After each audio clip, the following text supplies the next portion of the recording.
지난주 우리는 하나님의 성전을 짓겠다라는 그 다윗의 훌륭한 아이디어를 거절하셨던 그 하나님의 마음을 헤아려 봤습니다. 하나님이 다윗의 제안을 거절하신 건 사실 우리가 지난주 살펴봤던 이유가 전부는 아니었어요.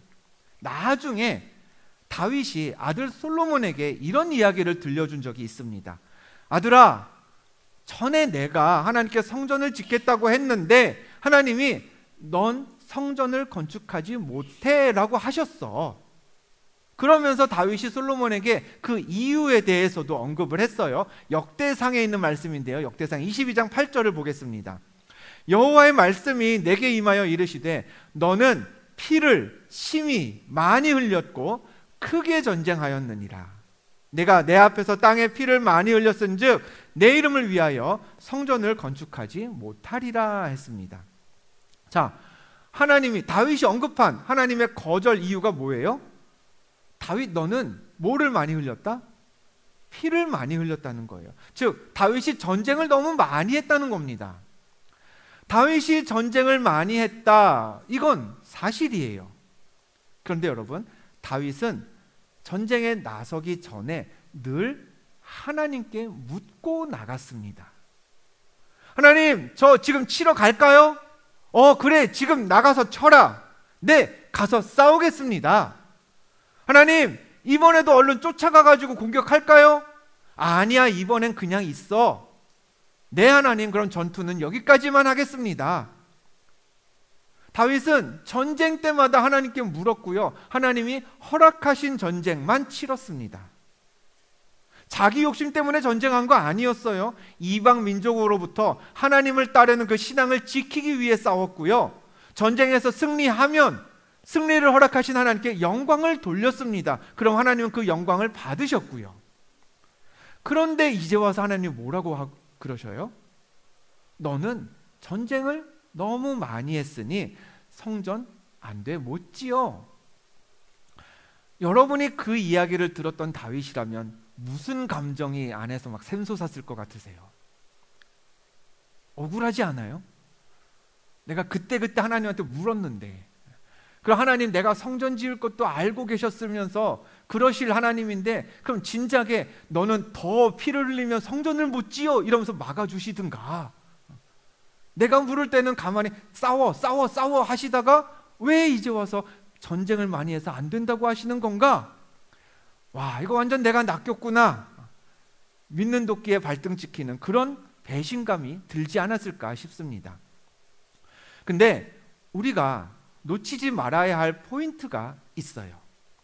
제가 조금 전에 말씀드렸습니다. 하나님은 다윗이 전쟁에서 승리한 후에 하나님께 영광을 돌리면 어떻게 하셨다? 그 영광을 받아주셨어요. 이게 중요합니다. 자, 볼게요. 다윗이 전쟁을 많이 치렀습니다.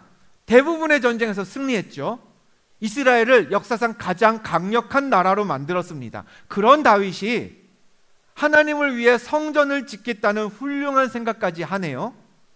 전쟁에서 늘 승리하던 다윗이 성전까지 지었으면 이스라엘에서 다윗은 거의 하나님 같은 존재가 되었을 겁니다. 백성들이 살아가는 곳이 어디예요? 다윗이 점령한 다윗 성이었어요. 백성들이 예배하는 곳이 어디예요? 다윗이 세운 다윗 성전이었어요.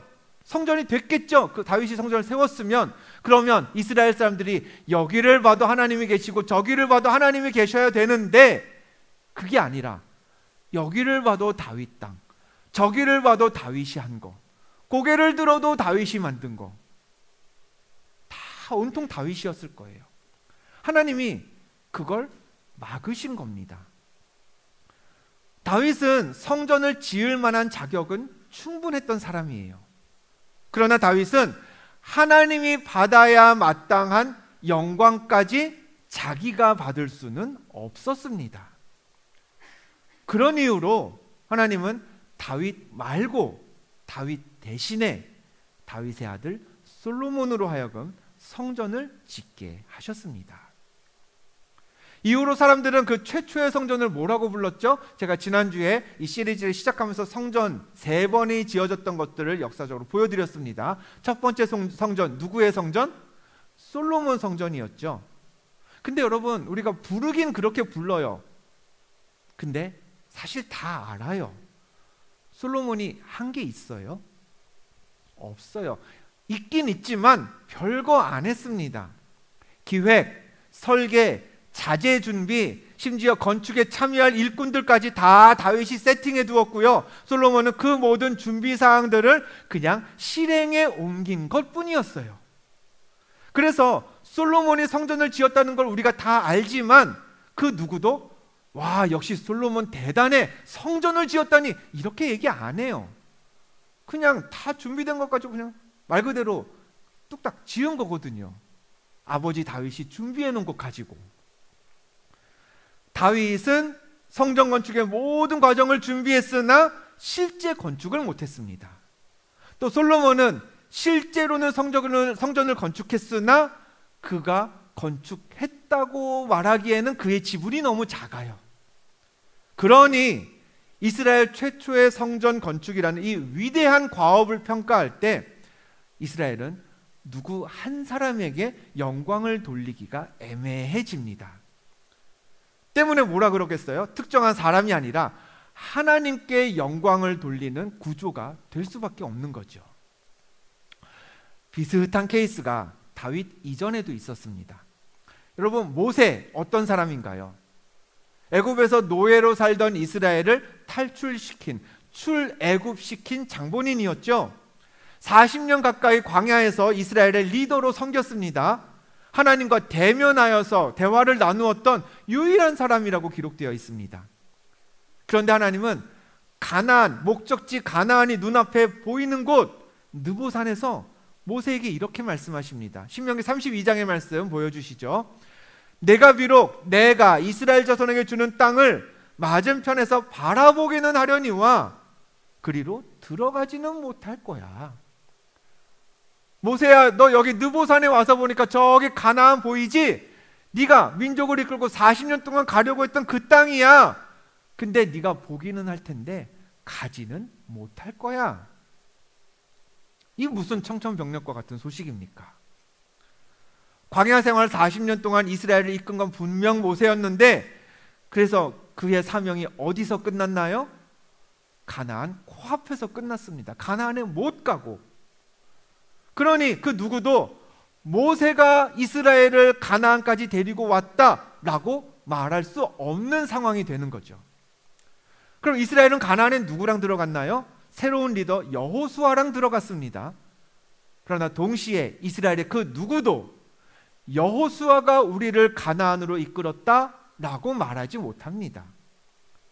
가나안 문 앞까지 다 데려온 건 모세였고 여호수아가 아니는 고작 요 가나안 문턱 넘은 것밖에 없거든요. 그러니 이스라엘은 이렇게 고백하는 거죠. 모세도 아니고 여호수아도 아니고 하나님이 우리를 애굽에서 가나안까지 인도하셨다. 이런 다윗과 모세를 통해 우리는 하나님의 성품 한 가지를 분명히 알 수 있습니다.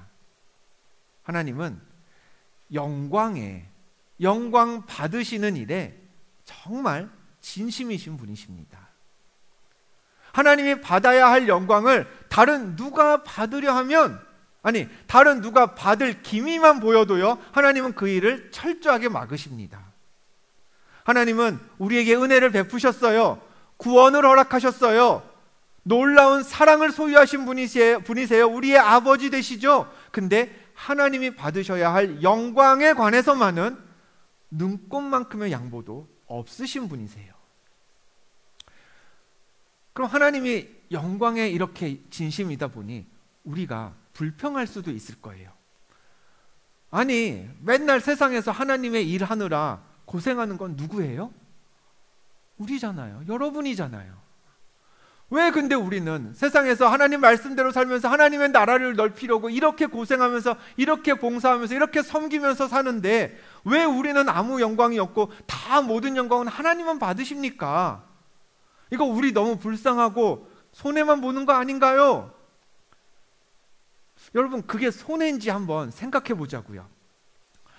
아까 전도사님 말씀해 주신 대로 지난 화요일에 밴드 성경 공부가 끝났습니다. 9시부터 이제 저는 레벨 1은 한 10시 10분 정도까지 수업을 했어요.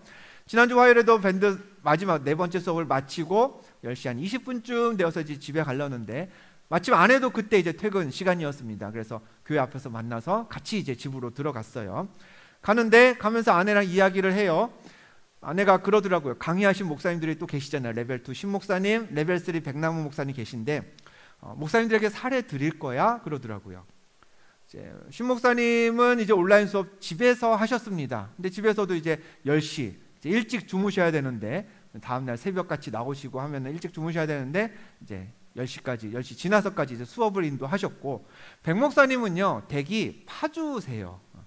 파주인데 제가 그래서 집에 가셔서 수업하시라고 그랬더니 집에 가면 애가 어려서 수업 못할 것 같다고 교회에서 하고 가시더라고요. 그러니까 10시 반 돼서 이제 출발하시면 11시 반 돼야 도착하셨겠죠. 그럼 뭐 다음 날에 또 새벽에 오시고 뭐 그러셨습니다. 그렇게 고생하셨으니 여러분, 강의료를 드려야 될까요? 말아야 될까요? 에? 제가 잘못 들은 거 아니죠? 드려야 될까요? 말아야 될까요? 드려야겠죠. 예. 당연히 드려야 됩니다. 저도 드려야지 그렇게 얘기했어요. 그때 아내가 다시 묻습니다. 그럼 나는 안 줘? 그러더라고요. 예. 그러니까 제 거 달라는 게 아니라, 예. 지난달에 이제 예비 부부 교육 퍼스트 미라클 강의를 했습니다. 그 부부들과 예비 부부들과 강의를 하면서 총 4번 시간이 있었거든요. 수업을 4가지를 했는데 2가지는 제가 하고 2가지는 아내가 했어요. 저만 하는 것보다는 그게 이제 남자와 여자의 입장을 이제 골고루 생각해 보는 게 맞을 것 같아서 둘 아내와 반씩 나눠서 진행을 했습니다. 그랬더니 이제 그 강의료를 이야기를 하는 거죠. 네. 제가 그랬습니다. 내가 줄게. 내가 한 5만 원 주면 돼? 이렇게 얘기했더니 그거 얼마 줘야 돼요? 줘봐요 그러면. 네. 제가 고스란히 줄 테니까. 예. 제가 5만 원 주면 될까? 내 주머니에서 줄게. 그랬더니 이제 그러더라고요. 됐어. 자기 돈 쓰는 게 결국은 내 돈 쓰는 거고 그게 그 돈이지 뭐 조삼모사도 아니고 뭐 그런 얘기를 하더라고요. 여러분, 이 가정 경제 공동체를 생각해 보겠습니다. 부부가 하나의 경제 공동체를 갖고 있어요. 꾸려요. 그러면은 같은 경제 공동체를 구성한 부부 사이에 제가 아내한테 5만 원을 줍니다. 그럼 저는 아내한테 5만 원을 잃었으니 손해일까요? 가족 전체로 봤을 때 그게 손해예요? 아니에요. 그건 손해도 이득도 아니에요. 같은 식구 사이에 오간 5만 원은 그 가정이 가계부를 쓴다고 했을 때 기록할 필요도 없습니다. 그냥 제가 5만 원을 줬는데 아내가 그 돈으로 저녁에 먹을 거 5만 원치 장을 봤다. 그러면은 이제 지출 장보기 5만 원 쓰면 되겠죠. 근데 제가 아내한테 줬는데 아내가 다시 저한테 5만 원 줬다가 제가 다시 아내한테 10만 원 줬다가 이거는 기록할 필요도 없는 거예요. 손해도 아니고 이익도 아니에요. 그걸 손해라고 생각하면 오히려 더 계산이 이상해집니다. 여러분, 하나님과 우리가 무슨 사이인가요? 우리가 잘 아는 시편 23편의 말씀은 이렇게 끝이 납니다. 23편 6절 보여주시죠. 넘겨주세요. 네, 후딱 넘겨주세요. 시편 23편 6절. 자, 우리가 다 외우는 줄 알고 안 넘겨주시는 것 같은데요. 어떻게 돼 있죠? 내 평생애로 시작해요. 아시는 분 따라해 볼까요? 내 평생에 선하심과 인자하심이 반드시 나를 따르리니 내가 여호와의 집에 영원히 살리로다 라고 시편 23편이 끝납니다. 내가 여호와의 어디에? 집에 얼만큼? 영원히 산대요. 우리가 하나님을 목자로 섬기고 따르면 우리와 하나님은 한 집에 영원히 같이 사는 가족 공동체가 되는 겁니다. 하나님의 자녀, 하나님은 우리의 아버지, 한 집에 사는 식구가 되는 거죠. 그럼 한 식구가 되었으면요, 아버지가 자녀한테 용돈 주는 거를 손해라고 생각하면서 줄까요? 자녀가 아버지한테 선물하면서 아깝다고 생각하면서 줄까요? 우리가 수고해서 아버지가 영광을 받으신다? 여러분, 그건 한 집에 살아가는 식구 공동체라면 손해로 여겨지지 않아야 하는 겁니다. 바울은요, 세례받고 하나님 자녀로 살기로 결심한 성도들을 이렇게 표현하고 있어요. 이건 넘어갈까요? 갈라디아서 3장 말씀. 네, 위에 무슨 일이 있나요? 네, 저를 따라해 네, 나오네요. 요거 다음 말씀이요. 갈라디아서 말씀 하나 더 넘겨주시면 됩니다. 같이 읽어봅니다. 시작. 누구든지 그리스도와 합하기 위하여 세례를 받은 자는 그리스도로 옷 입었느니라 했습니다. 옷이 뭐예요? 우리 몸의 부끄러움을 가려줍니다. 남들한테 보여주고 싶지 않은 것, 막 곳곳에 있는 살들, 드러내고 싶지 않은 흉한 상처들, 옷만 입으면 다 해결이 되죠. 마찬가지입니다, 여러분. 그리스도로 옷 입으면 우리의 부끄러운 죄가 가려져요. 하나님은 우리를 그리스도로 옷 입게 해서 깨끗하고 의로운 하나님의 자녀로 삼으셨습니다. 그래서 우리는 그리스도로 옷 입은 하나님 자녀예요. 그럼 그리스도로 옷을 입었으면 맨날 옷 빨고 세탁소 가고 보관하면서 정리하고 고생하는 건 난데, 사람들이 그런 나는 칭찬 안 하고 맨날 야, 네 옷 멋지다, 뭐 옷만 칭찬해요. 그러면 옷에게만 영광 주고 옷 보관하고 가꾸려고 고생하는 나를 안 알아주면 그게 나한테 손해인가요?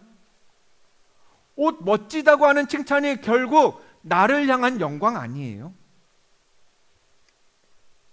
지난 7월이었습니다. 우리 미라클 기둥교회 첫 생일에 우리는 무명이라는 영화를 봤습니다. 영화에서 소개됐던 두 명의 선교사님 혹시 이름을 기억하시나요? 노리마츠 마사야스 선교사님, 그 다음에 두 번째로는 오다 나라지 선교사님.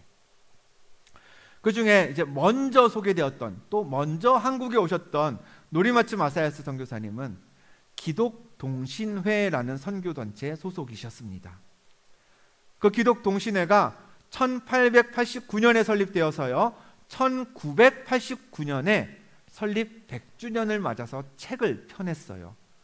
기독동신회 100년사라는 책을 펴냈는데 그 책의 제목이 이렇습니다. 같이 읽어볼까요? 시작. 수치는 우리에게, 영광은 하나님께. 영화에서도 몇 차례 언급되었던 이야기입니다. 사람들은 어떻게 사나요? 수치는 피하려고 해요. 부끄러운 일 있으면 숨든지 핑계를 대든지 나는 그 수치를 감당하지 않으려고 합니다. 도리어 영광은 자기가 가지려고 하죠.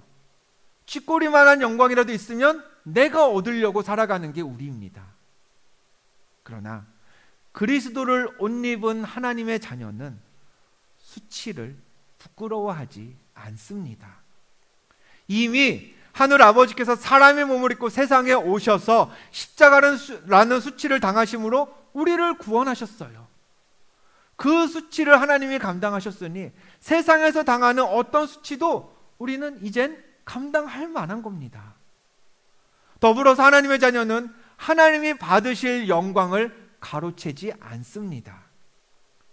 그리스도로 옷 입은 우리는 허물 많은 나를 자랑하는 대신 영원히 때묻지도 않고 해지지도 않는 옷, 예수 그리스도를, 또 전능하신 하나님 아버지를 자랑하면서 그분께 영광을 돌리는 게 그리스도로 옷 입은 우리의 삶의 모습이어야 하는 거죠.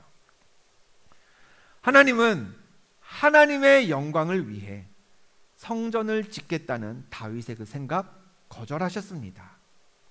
본문은 그렇게 하나님께 거절당한 후에 보인 다윗의 반응을 나타내는데요, 22절 말씀 우리 같이 읽어봅니다. 시작. 그런즉 주 여호와여, 주는 위대하시니 이는 우리 귀로 들은 대로는 주와 같은 이가 없고 주 외에는 신이 없음이니이다. 아멘. 처음에 뭘로 시작해요? 그런즉이라고 하죠. 지금 하나님의 내 뜻을 거절하신 걸 내가 알겠다는 거예요. 성전 짓지 말라는 하나님 말씀 이해하겠다는 거죠. 그럼 그 다음에 이어지는 다윗의 말이 뭐예요? 하나님 어떻게 그럴 수 있어요? 이러지 않았습니다. 왜 제 마음을 몰라주시나요? 이것도 아니었습니다. 다윗은 여호와는 위대합니다 라고 찬양했습니다. 주 외에는 신이 없습니다 라면서 자신의 신앙을 고백했죠. 이런 찬양과 고백이 오늘 우리 수가 읽어준 본문 내내 이어집니다. 마지막 26절만 한번 볼까요? 같이 읽어볼까요? 시작. 사람이 영원히 주의 이름을 크게 높여 이르기를 만군의 여호와는 이스라엘의 하나님이라 하게 하옵시며 주의 종 다윗의 집이 주 앞에 견고하게 하옵소서. 아멘. 다윗은 자신의 계획을 하나님이 거절하셨음에도 불구하고요, 하나님을 탓하지 않았습니다. 불평하지도 않았고요, 낙심하지도 않았습니다. 오히려 하나님을 찬양했어요. 계속해서 내가 하나님을 신뢰하겠다고 고백하고 노래했습니다. 이제 슬슬 연말로 가고 있죠. 연말을 이제 쭉 가면서 송구영신 때가 되기 전에 이제 기둥교회 목사님들에게는 중요한 숙제가 있습니다. 이제 내년도 목회 주제, 올해는 이제 존중이었죠. 내년도 목회 주제에 맞추어서 송구영신 예배에 참여하는 모든 분들에게 이제 선물을 하나씩 나눠주잖아요. 그 선물 아이템을 정하는 게 이제 저희들의 굉장히 중요한 숙제예요. 지난 9월에 이제 내년 목회 주제는 정해졌습니다. 그에 따라 이제 목사님들의 고민도 시작이 됐습니다. 근데 제가 주중에 책상을 정리하다가 와, 이거 하면 되겠다 싶은 게 있더라고요. 그래서 얼른 가지고 감독님께 말씀드리러 내려갔습니다. 감독님, 이번 송구영신 선물 이거 어떨까요? 감독님이 그걸 보시고 감탄하시면서 오케이를 하셨습니다가 저의 이제 상상의 시나리오였는데, 근데 감독님의 반응이 제 기대랑 조금 다르더라고요. 얘기를 들으시더니 글쎄 하시더라고요. 별 말씀이 없으셨습니다. 그럼 제가 그날 뭐라고 하면서 그 방에서 나왔을까요? 보기 드려요? 1번, 아 감독님, 요새 유행도 모르시고 안목도 너무 없으시네요. 제가 다시는 이 일로 이 방에 오지 않겠습니다. 2번, 네, 다른 것도 한번 찾아보겠습니다. 몇 번? 그쵸, 예. 왜 그랬을까요? 왜 제가 2번으로 대답하고 나왔을까요? 저는 어디에 속해 있으니까? 기둥교회에 속한 목회자이기 때문에 그렇습니다. 제가 기둥교회랑 상관없는 목회자라면 그냥 1번처럼 말했을 수도 있어요. 다시 감독님 볼 사람이 아니라면 그랬겠지만, 그러나 기둥교회 목회자이기 때문에, 기둥교회에 속해 있기 때문에 제 생각과 감독님 생각이 다를 때 누구 생각을? 감독님 생각을 따르게 되는 겁니다. 똑같이 생각해 볼까요? 여러분의 생각과 하나님의 생각이 다를 때, 여러분의 계획과 하나님의 계획이 다를 때, 다윗처럼 나를 거절하시는 하나님을 존중하면서 내 생각은 접고 하나님의 마음을 따르면 그 사람은 하나님께 속한 하나님의 자녀입니다.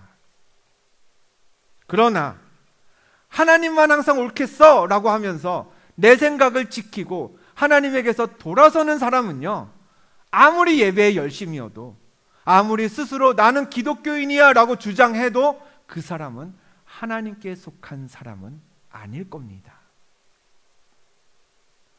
다시 말해서 신앙생활하는 누군가가 정말 하나님의 사람인가, 하나님의 자녀가 아닌가는요, 여러분 주일에 예배하는 이 자리에서 드러나지 않아요.